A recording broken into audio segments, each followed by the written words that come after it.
How's it going, everyone, and welcome to the show. I'm your host, Mike Starr. On today's video, I'll be reviewing none other than the 2024 horror thriller film Longlegs, starring Nicolas Cage as Longlegs, aka Dale Cobble, a deranged serial killer whose face is painted entirely white throughout this movie. Additionally, starring Maika Monroe as FBI agent Lee Harker. The film was written and directed by Osgood Perkins, the legendary filmmaker that brought to life such great films in the past as Gretel and Hansel and The Blackcoat's Daughter.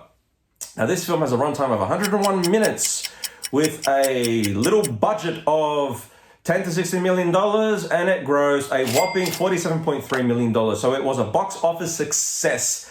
Now, this film on Rotten Tomatoes holds a percentage of 86% with an audience score of 62%. Now, if you don't know, here's a fun fact. The character of Longlegs was actually inspired by Bob Dylan when he had his face painted white at a concert he was performing at.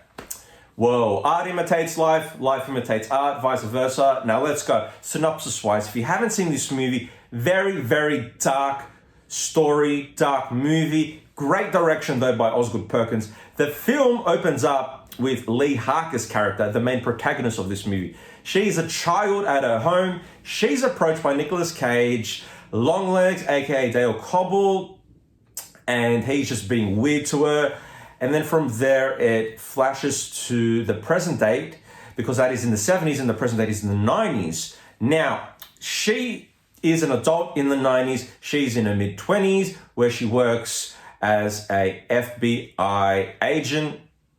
And it shows her investigating a string of murders that this serial killer is causing in the town that she lives. And he's leaving behind all these cryptic messages, very similar to that of the Zodiac killer. That's probably where they got the inspiration, because all the little symbols and the codes, it looks very similar to the real life serial killer, the Zodiac.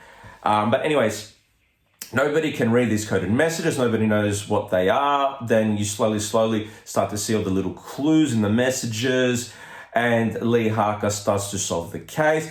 Not without going through many hurdles and obstacles, but Nicolas Cage's performance as Longlegs was euphoric. I love this character in this movie. Very similar to that of Buffalo Bill in Silence of the Lambs. That's kind of what it felt like.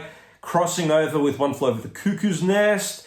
Very great movie though, I will say. I would have liked to see Nick Cage a little more in this movie, because the advertisements are a bit misleading. You only see Nick Cage on screen for 10 minutes throughout the entire movie in total. But having said that, overall, it is a great, engaging movie with a strong story, unique, original, and Oz Perkins did a good job with his writing.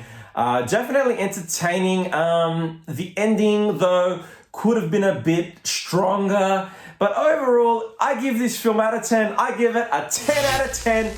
Great story, great movie.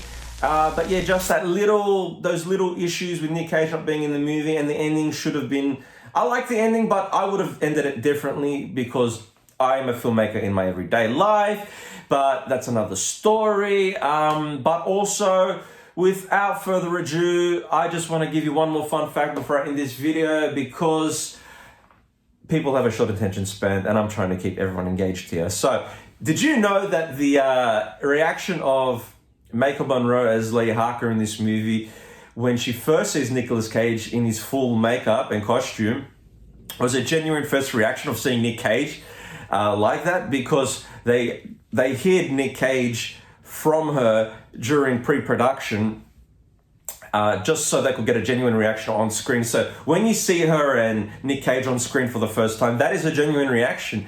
But yeah, great film, great acting as well. I think Maika Monroe did a great job, and I think Nick Cage, though, he stole the show in my opinion. I think, yeah, they should just do a whole movie based on his character, because every time Nick Cage acts in a movie, he kills it, and he definitely killed it.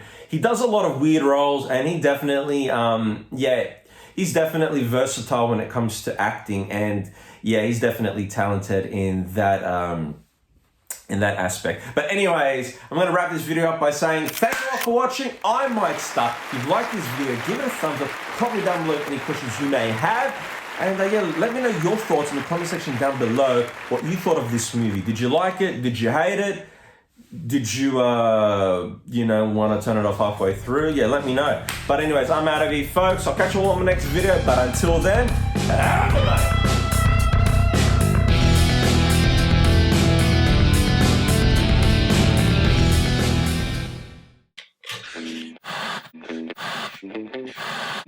night.